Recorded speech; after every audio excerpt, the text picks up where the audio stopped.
As Forças Armadas têm sido uma instituição importante para proteger os Estados contra ameaças externas desde a antiguidade. Ao cumprirem este papel fundamental, as instituições militares colocaram riscos de segurança para os seus próprios governos, dado que as capacidades de usar força bélica, embora necessária para defender a nação contra ameaças, cria o perigo de que os militares voltem suas armas contra os próprios regimes que o capacitaram.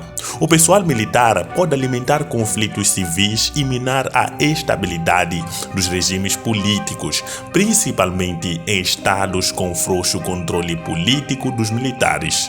Em África, as instituições militares têm, por um lado, ajudado a proteger os estados contra ameaças internas e externas, incluindo insurgências locais.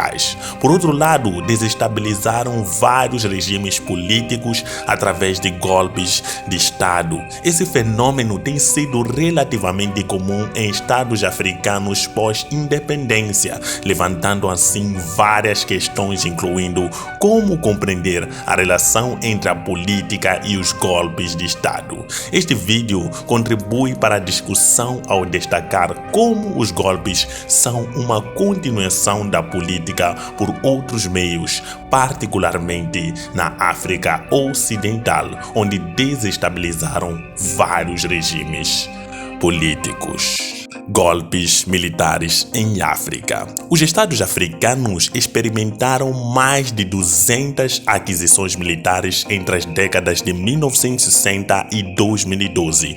Muitos analistas acreditam que os golpes de Estado estavam saindo da moda em África em 2015, devido ao número limitado de casos no continente. Atualmente, os golpes de Estado são amplamente vistos como estando em ascensão ou perigosamente de volta à moda em África, como alguns países como a Guiné-Bissau, a Guiné, o Mali, o Chad, o Sudão, Burkina Faso, entre outros, experimentaram uma série de aquisições militares bem-sucedidas e fracassadas nos últimos anos. Isto levantou várias preocupações na sub-região e questionou a relevância das organizações regionais, especificamente a Comunidade Econômica dos Estados da África Ocidental, no que diz respeito à manutenção de paz e da segurança na África Ocidental. Mas o que motiva tantos golpes nesse continente? Motivos para os golpes. Foram apresentadas várias razões para os golpes de Estado em África, incluindo a modernização, o pluralismo cultural, a ganância e as queixas dos soldados, a má governança, a corrupção, a autocracia, o crescimento econômico limitado e os baixos níveis de rendimento, entre outros fatores. Muitas das discussões sobre as causas dos golpes militares em África concentram-se em atores e fatores internos e, portanto, subestimam o papel central das entidades estrangeiras. Embora alguns fatores externos, como a herança colonial e a Guerra Fria entre os Estados Unidos e a Rússia, tenham sido incluídos nas causas dos golpes militares em África, tais discussões não foram apresentadas de forma convincente. Além disso, fatores políticos e socioeconômicos, como a corrupção e a má governança em África, são por vezes discutidos como se não existissem em outras partes do mundo. Neste vídeo, vamos abordar duas questões. Em primeiro lugar, o argumento de que os golpes militares em África são melhor compreendidos através das lentes do neocolonialismo. Em segundo lugar, a análise destaca como as derrubadas militares, embora não sejam desejáveis na maioria dos estados, são uma continuação da política em África por outros meios. 1. Neocolonialismo. A ideia de neocolonialismo surgiu quando a primeira geração de líderes políticos nos estados africanos modernos, incluindo Kwame Nkrumah do Ghana e Nnamdi Azikiwe da Nigéria, foram confrontados com contradições pós-independências. Especificamente, estes líderes africanos perceberam que tinham controle político, mas não econômico dos seus estados, apesar de terem alcançado alcançado a independência dos colonizadores. Alex Saki, antigo ministro dos Negócios Estrangeiros do Ghana, a quem se atribui a internacionalização do termo neocolonialismo numa reunião da Assembleia Geral das Nações Unidas em 1958, define neocolonialismo como a prática de conceder uma espécie de independência com a intenção oculta de tornar o país libertado em estado cliente e controlá-lo eficazmente por outros meios que não os políticos. Colocar de forma diferente o neocolonialismo sublinha tanto a transferência de poder político dos colonizadores europeus para os líderes africanos como a persistência do controle estrangeiro das economias africanas através de outros meios, ou como argumentou Kwame Nkrumah, a essência do neocolonialismo é que o Estado que lhe está sujeito é, em teoria, independente e tem todas as características externas de soberania internacional. Na realidade, o seu sistema econômico e, portanto, a sua política são dirigidos de fora. O neocolonialismo também é visível na forma como os antigos colonizadores, incluindo a França e a Grã-Bretanha, minaram a estabilidade política de África através de golpes de Estado. Por exemplo, é agora do conhecimento geral que a Agência Central de Inteligência dos Estados Unidos, a CIA, foi assistida pela Grã-Bretanha para financiar, planejar e teleorientar a derrubada de Kwame Nkrumah em 1966, porque o consideravam a maior ameaça aos seus interesses. Além disso, os antigos colonizadores estariam alegadamente ligados a vários assassinatos políticos em África. Por exemplo, a França foi acusada de estar ligada ao assassinato de pelo menos 22 presidentes africanos desde 1963, incluindo Thomas Sankara de Burkina Faso.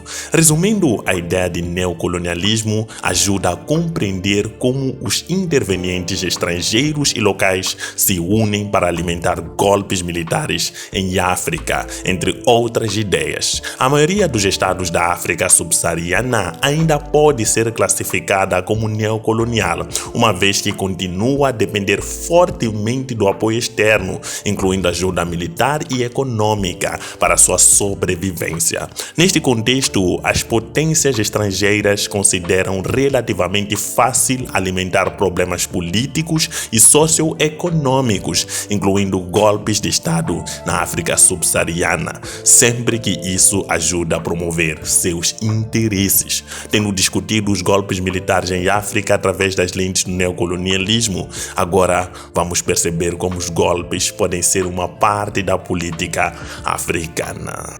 Golpes militares e a política africana. Uma característica distintiva das instituições militares é o seu acesso a armas e a força coerciva, geralmente para a proteção do Estado. Daqui resulta que a importância das instituições militares geralmente vem à luz durante as guerras entre Estados. Violência organizada levada a cabo por unidades políticas umas contra as outras e combates locais, violência organizada entre governos e rebeldes. A guerra é, portanto, a dimensão militar da sociedade, uma vez que os exércitos estatais nascem e exigem a cooperação da sociedade para travar guerras. Por sua vez, a guerra tem sido entendida como parte da política desde que Van Clausewitz argumentou, abre aspas, a guerra é uma continuação do intercâmbio político com uma mistura de outros meios. De fato, a declaração e as estratégias de guerra exigem uma reflexão profunda à política eficaz para que os estados se envolvam no combate. Da mesma forma, os golpes militares são uma continuação da política por outros meios, porque os conspiradores golpistas precisam de pensar criticamente sobre por que, quando e como derrubar regimes políticos. Portanto, em vez da forma convencional de entender os golpes militares como uma intervenção da política em África e em outros lugares, as tomadas militares militares precisam de ser entendidas como a utilização da política de armas para mudar os governos à força. Em geral, a discussão da diplomacia militar centrou-se na forma como os exércitos, incluindo os dos Estados Unidos, ajudam a difundir a democracia e a participar em intervenções humanitárias, entre outras funções diplomáticas. Contudo, a diplomacia militar, particularmente na África Ocidental, também é caracterizada por golpes militares. Este último faz parte da diplomacia que depende de armas ou da força, em vez de campanhas eleitorais e votação, para fazer a transição de um regime político para o outro. Ao contrário dos partidos políticos que, na sua maioria, perderam e ganharam eleições com base nas suas realizações e estratégias de campanha, os fracassos e sucessos dos golpes militares dependem em grande parte das estratégias armadas que os militares adotam e da fraqueza do Estado. A eficácia das táticas militares, incluindo o momento dos golpes, as queixas públicas em jogo e a ajuda de aliados estrangeiros, contribui significativamente para o sucesso dos golpes de Estado na África neocolonial.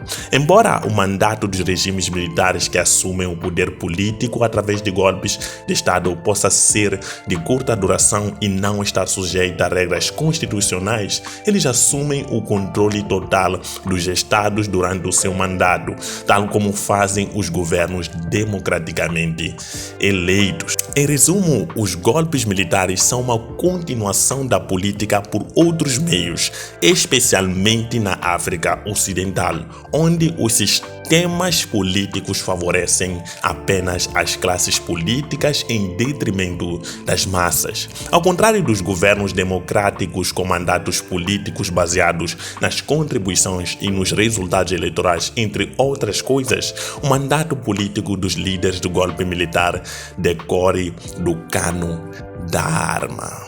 Conclusões. O artigo que usamos como base para este vídeo destacou como os golpes militares em África são melhor compreendidos através das lentes do neocolonialismo. O neocolonialismo ajuda a explicar como os estados africanos modernos permaneceram econômica e militarmente demasiado fracos para evitar ameaças locais e estrangeiras desde a independência.